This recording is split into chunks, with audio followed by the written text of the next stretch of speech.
Hello class, today I am presenting on my advocacy project, which is titled Advocating for a Better Future, helping Black male high school students in their journey into adulthood. The project will consist of what my plans are for the program, what it will be like, and then what the plans are for the students. Also, I do apologize in advance in case you guys hear any thunder in the background. I am currently recording this during a thunderstorm. So, let's talk about the setting. The setting will be a community campus similar to a school, but it will not have any classrooms,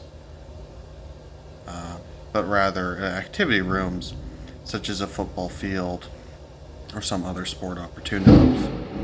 The reason I am hoping to shy away from classrooms is simply because I don't want this program to feel like it has to be a school setting, but rather something fun for the students to partake in.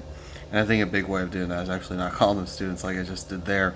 So just having a setting that's similar to a school, but not necessarily as a school, I think that would be greatly beneficial for the students to have some sort of campus where they could partake in activities and do stuff after school. The campus would be in the middle of a community, similar to like a community center or YMCA. The target audience for this program will be Black male high school age students of all culture and income levels. I emphasize high school age because it doesn't necessarily have to be students who are in high school. It could be kids between the ages of 13 and 18. I'm looking to advocate for students of all culture and income levels. And something I want to emphasize in particular is the income levels. And I will discuss that more in a bit. But one of the reasons I feel so strongly about that is that I don't want to create any sort of culture where income is a big factor. I will discuss the prices involved in this program a little bit later, but something that I feel is important is I don't want to create any sort of class warfare system where the kids who are involved in this program feel that they may be of lesser status because of some sort of income. So just to welcome everyone from all income levels, I think would be incredibly important. This program will be an after-school program in the community. As I stated, it will not be related to the school or involved in the school, but something that can be an after-school program for kids who are in school. So somewhere like it'd probably start around like 2:30 or 3 o'clock. The program will be a campus in the community. There's something similar in my hometown called Operation Breakthrough. It's basically the same idea, and it's kind of what inspired this concept, except it is only for younger kids. So kids between the ages of, I believe, 3 and 10. I've seen it to be a very successful project. So it's really inspired me, and it also has a campus within the community. As for the staff will consist of an all-male staff between the ages of 30 and 50.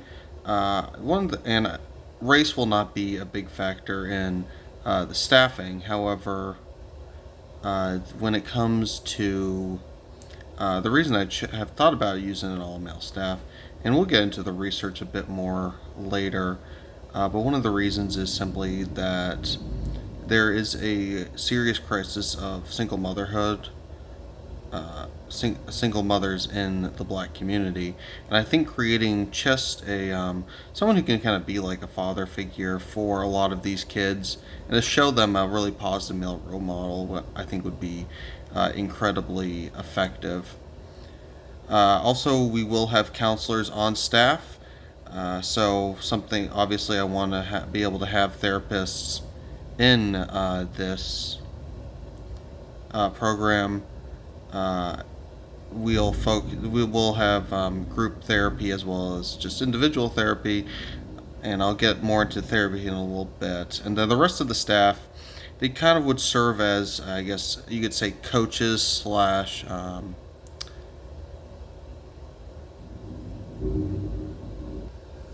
know what happened there. That's weird. Uh, the rest of the staff will consist of, say, like coaches or I don't. What's the word I'm looking for? Almost like a residential assistant to help with the program. Uh, Education level will not be a factor in the hiring process of the staff, and I think that while obviously the counselors will have a higher education, I don't want it to be solely focused on like an education based system, as opposed to like hiring high quality men to do the job. And then this also creates an opportunity for like some of the kids who are in the program to maybe work there afterwards, who maybe aren't able to go to college either immediately or just have an interest in going to college. So as long as they have a high school diploma and they are qualified to work at this program, education level will not be a factor. As for social barriers, one of the biggest issues facing Black teenagers today is the lack of fathers and severe poverty. Prince et al. Has shown that nearly 70% of all Black mothers are born, not all Black mothers, all Black children are born without a father in the home. And I've touched on this research a bit in the past, but I think and this is, unfortunately, this is related to severe poverty, which is one of the second issues, as Black individuals are the most likely to be affected by poverty. To help with the poverty issue, this program will be free of charge, and it will focus on building a healthy community. One of the issues, as stated with the in the Black community, is poverty, and I think just being able to not add to the burden by making them pay for something that I think would be beneficial if it's free of charge, and then obviously nobody can replace a father, but just having some positive male role models in this program, I think, would definitely help on maybe even just a small scale with the lack of fathers. And now I'm going to focus a bit more on the therapy aspect. For this project, I would like to see opportunities for both group and individual therapy. Unfortunately, there's not a lot of data on what therapies work best for Black individuals, particularly men. According to Cook 2020, there are very few studies determine the best therapies for Black individuals, and I think this is we can see this as an opportunity for trying to figure out like what the community thinks would be best for them. I am a bit surprised at the significant lack of research, and I'm not sure if can play a bit of a role in that. Obviously, we have a lot of data that shows that men are less inclined to go to therapy. I don't know what data is across races, but I think just opening it up to the community as a whole and see what therapy works best for them, and maybe group therapy would also be more comfortable for a lot of the teens who maybe don't want to go on their own, but just like bring a friend, or family therapy, as a possible way of addressing this. I know this is a bit of a factor when it comes into the all male staff, and I will get in a bit more into that in a little bit. But unfortunately, there are not a lot of male therapists in the nation. So hopefully, this project can also encourage some more of the boys to enter the field of therapy. So as I was saying, I was just discussing the different types of counselors. I stated earlier, I would prefer an all-male staff, but according to the American Psychology Association, there are very few male therapists in the United States, and NPR found that there are very few black male therapists. I can see this being a problem as young people need to be able to see themselves in the roles of the people they look up to. And I think that this is going to be, aside from the financial cost, this would be the biggest barrier. And I think um, this would be the one part where we could maybe not focus in on the all male staff. Although I think it would be greatly beneficial for young black male teens to be able to see like an adult male black therapist in their life. I think, although because of the challenges that can exist with that, we may have to put that idea on hold. But I think this really it just shows a lot about our current culture, and I know I've seen this myself here at Walsh, just and maybe in all the classes I've taken. We have an average of like 10 to 15 students, and maybe there'd be like two guys, including myself. So I think it really says something about the current culture, and I'm. It's certainly is a barrier, and it's a long way to go. So I hope maybe this program, at the very least, can encourage some kids to look into the profession of therapy. So, for the different theories, it's important to note that we as counselors cannot look at any group as a collective, and we must always see everyone as individuals. I don't believe in a one size fits all for any group, or even just friends or a family. However, Harris et al. Found that there's this theory that they called power in therapy that is incredibly effective for black male athletes. So, kind of similar to my demographic. This empowers them to prepare them to go to college. So, the theory goes you want them to join the football team in high school, so then maybe they can have an opportunity to do something after school. Then you empower them to like play well so they can go to college on scholarship, and so forth and so on. I think it's a really effective tool, especially for boys, just to see the way it builds and it progresses, and just to empower a lot of these kids who may otherwise feel kind of down, and empower them to have an opportunity to get out of poverty. Because, as I've stated, this program isn't designed for any people of any particular income. However, I know that a lot of the people who would take advantage of it would likely be in poverty. And I think empowering the students just to be able to let them know that they could get out of poverty, I think would be really helpful. I know that was very helpful to me growing up when I was in that situation. So just to hear it, especially from adults who maybe been in a similar situation, I think would just be great. For advocate strategies, an advocate's theory to eliminate barriers is simply making the program free. For a lot of people, there are many barriers that exist, and these are often financial. So alleviating the cost may help. And I know that I may be discussing cost a lot, but the two biggest factors I encountered while doing my research in the black community is both poverty and lack of fathers, and unfortunately, those two also lead to high rates of crime. So, just trying to, if we can eliminate, maybe, obviously not eliminate, but help those factors, maybe that would help with lower the crime rates and help with the mass incarceration among black individuals.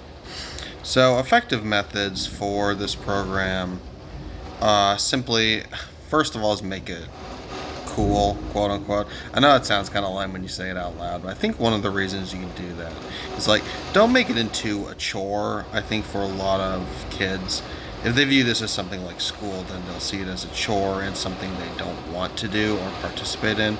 That's never ideal. So don't make it seem like it's something that they have to do, but hopefully encourage them and make it be something that they want to do. Make it more accessible for teens. Make it stuff that they actually be interested in. One of the biggest problems with school, in my opinion, is that there's just a lot of subjects that just no one cares about at all. So make it accessible to them. Allow them to have stuff that interests them, and I think that obviously make it appropriate for the setting, but don't make it them do stuff that they don't find interesting at all. I know a lot of times when I was in high school, I would have to read a lot of books that I do to this day do not particularly care for. So I think if we had something like maybe reading hour or something, I don't know if that would be horribly effective for the students, but I mean, obviously they want to read, that's something they can do, but just make it ideal for these. So the rationale behind this policy slash proposal is that black male teens are not doing well in our country. Black kids are most likely to suffer from poverty, and they're most likely to end up in a life of crime. So the idea behind this project is to just allow them to get their lives on track, or keep their lives on track, and allow them to get out of bad situations. I've watched a lot of, in my personal life, I've watched a lot of football documentaries. I'm a big fan of football, and I noticed a lot of the athletes say that one of the reasons they stayed out of trouble, didn't get involved in like gangs or crimes or anything, is like football. So just to have some sort of after-school program to keep anyone out of trouble, I think would be incredibly beneficial, and it would also give them like a sense of humanity and purpose. Because I've seen that a lot of kids just do not have purpose these days, and it's really disheartening. So just be able to see something like that, I think, would be great. Reason public policies have, for the most part, been a tremendous failure. I was doing some research on some. I just simply Googled public policies to help black teens, and the American Rescue Plan came up. Now this isn't unique to like black individuals per se. I think it was applied to everybody across the board.